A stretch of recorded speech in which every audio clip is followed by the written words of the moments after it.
इस बार भी बैतुल्लाह से बुलावा न आया। पाकिस्तानी हज की सादत हासिल नहीं कर सकेंगे। सिर्फ सऊदी शहरी और वहां मुकीम गैर मुल्की हज अदा कर सकेंगे। सऊदी अरब ने हज पॉलिसी का ऐलान कर दिया। 60,000 अफराद को इजाजत। वैक्सीनेशन लाजमी होगी। 18 से 65 साल तक के अफराद सादत हासिल कर सकेंगे।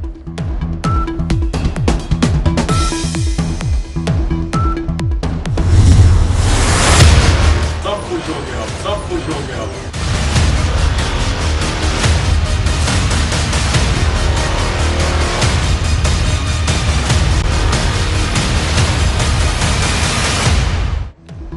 हुकूमत ने टैक्स फ्री बजट का ऐलान करके अवाम पर 283 अरब का बोझ डाल दिया। फ्रोजन मीट, दूध, क्रीम और दूसरी डेयरी मसनूआत से 14 अरब का टारगेट रख लिया। सनतों को सरमायाकारी पर हासिल टैक्स छूट खत्म करके 65 अरब खजाने में जमा होंगे। मोबाइल पर ड्यूटी में इजाफे से 16 अरब इकट्ठे होंगे। पेट्रोल, टायर और गाड़ियों से 24 अरब की आमदन मुतवक्के।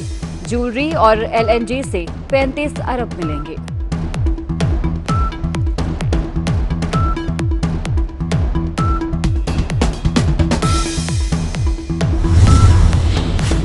हुकूमत ने मोबाइल कॉल्स, इंटरनेट डेटा और SMS पर कल टैक्स लगाया। आज फैसला वापस ले लिया।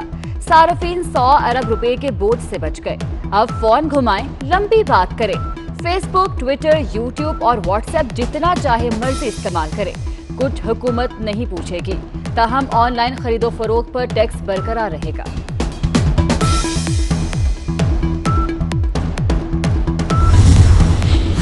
हुकूमत की आमदनी कम और खर्चा बहुत ज्यादा। तनख्वाह, तरक्याती और गैर तरक्याती मंसूबों के लिए इस बार भी कर्ज लेना पड़ेगा। सारी आमदन सिर्फ दिफा और सूद की अदायगी पर खर्च हो जाएगी। हुकूमत 3,812 अरब रुपए कर्ज लेगी। कौमी इदारों को फरोख्त करके 252 अरब रुपए इकट्ठे करेगी। बिजली और गैस के बिल ही आपके मुख पर। हुकूमत डेटा के बुनियाद पर कम टैक्स देने वालों को पकड़ेगी।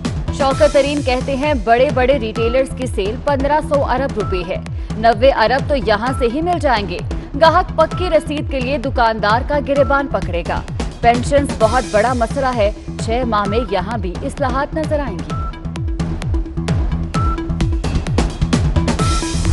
महंगाई तारीखी सतह पे है। ये है इमरान खान की तब्दीली का असल चेहरा। पाकिस्तान में इस वक्त तारीख में सबसे ज्यादा बेरोजगारी है। जितना बेरोजगारी आज इमरान खान की सिलेक्टेड सरकार में है, माजी में कभी इतना बेरोजगारी नहीं रहा है। खुर्शीद शाह का बेटा को, फारूक शाह को गिरफ्तार किया गया है। अगर आपने मेरा कारकुन का बेटा को गिरफ्तार कर दिया तो मैं भी आपका बेटा को गिरफ्तार कर दूंगा।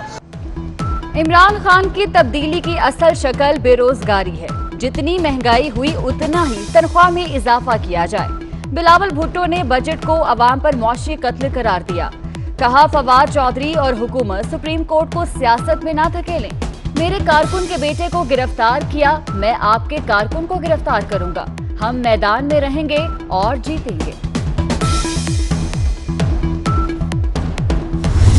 70% रेवेन्यू देने वाले शहर को दिल की तसल्ली जितना भी नहीं मिला। इस बजट में इस शहर को संभालने और पालने के बजाय अगर आपने सिर्फ इससे पलने की कोशिश की तो पाकिस्तान की मईशत कभी भी उस जगह नहीं पहुंच सकती जिसकी अपना कोशिश है।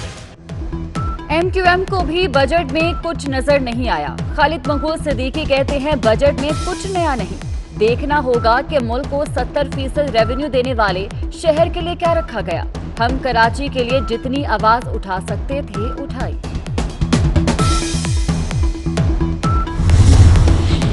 महंगाई की तकलीफ में रिलीफ का ख्वाब चकनाचूर। हुकूमत ने EOBI के 4 लाख पेंशनर्स की उम्मीदों का गला घोंट दिया। बजट में बूढ़े गरीब पेंशनर्स 10% इजाफे से भी महरूम रहे। माहाना 8,500 रुपए पेंशन में गुजारा नहीं होता। पेंशनर्स की दुहाई।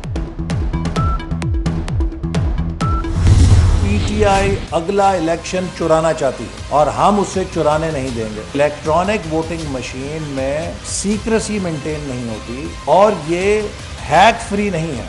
क्या ये मशीनों की शफाफियत होगी कस्टडी में? क्या कौन इस बात की गारंटी देगा कि इसमें से 20-25 हज़ार मशीनों के अंदर कोई टैंपरिंग नहीं की गई है? फवाद चौधरी साहब वो बड़े अफलातून बनते हैं टेक्नोलॉजी के। मैं इंजीनियर हूँ, मुझे पता है टेक्नोलॉजी क्या है, मुझे पता है इलेक्ट्रॉनिक वोटिंग मशीन क्या है, लेकिन वो हमें टेक्नोलॉजी पढ़ाने की कोशिश ना करें, हमें उनसे ज्यादा टेक्नोलॉजी का पता है। ओवरसीज पाकिस्तानियों को मुल्की सियासत का इल्म नहीं, ऑनलाइन वोटिंग से बैरूनी मुदाखलत के दरवाजे खुल जाएंगे। एहसन इकबाल ने खबरदार कर दिया। कहते हैं फवाद चौधरी हमें टेक्नोलॉजी ना पढ़ाएं, क्या जमानत है वोटिंग सिस्टम हैक नहीं होगा? समुंदर पार पाकिस्तानियों के लिए अलग नशिस्तें रखने की तजवीज दे दी।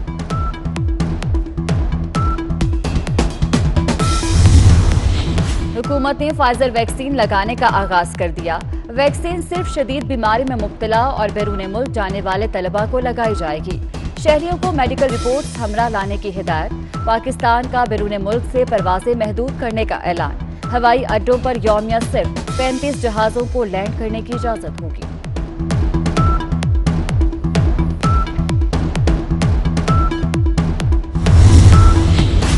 सिंध में कोरोना की चौथी लहर का खतरा है। तमाम अजला वैक्सीन का अमल तेज करें।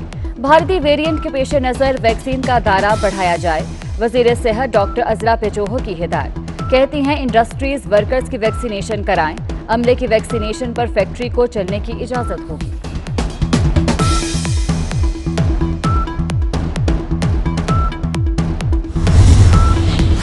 वज़ीर आज़म का आलमी रहनुमाओं से नफरत और इंतहा पसंदी के खिलाफ इक़दामात का मुतालबा। कनाडा वाक़े के बाद हर पाकिस्तानी अफसरदा है। ऑनलाइन इंतहा पसंदी के खिलाफ आलमी बरादरी को सोचना होगा। नफरत आमेज वेबसाइट्स के खिलाफ एक्शन होना चाहिए। इमरान खान का आलमी नशरियाती इदारे को इंटरव्यू।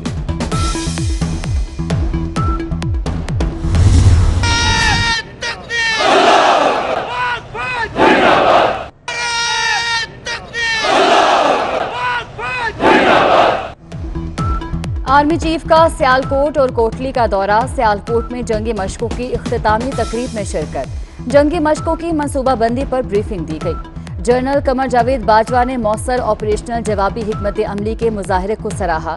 आर्मी चीफ ने कोटली के करीब कोर्ट सतह की तस्खीर जबल फौजी मशकों का मुआयना किया।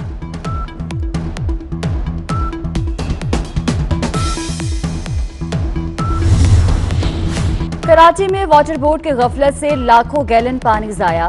यूनिवर्सिटी रोड पर पाइपलाइन फटने से इलाका पानी पानी हो गया। 18 घंटे बाद भी लाइन की मुरम्मत न हो सकी। जिला वस्ती और दीगर इलाकों में पानी की फराहमी मुअत्तल। वजीर बल्दियात नासिर हुसैन शाह का इलाके का दौरा।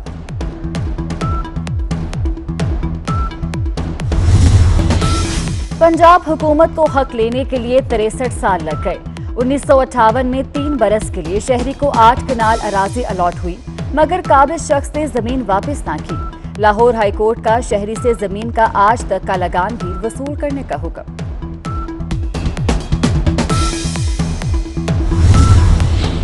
नहीं पीऊंगा, नहीं पीऊंगा, पोलियो से बचाव के कतरे नहीं पीऊंगा। राजनपुर में बच्चा दरख्त पर चढ़ गया, छलांग लगाने की धमकी भी दे दी। बड़ी कोशिशों के बाद बच्चे को दरख्त से उतारकर कतरे पिलाए गए।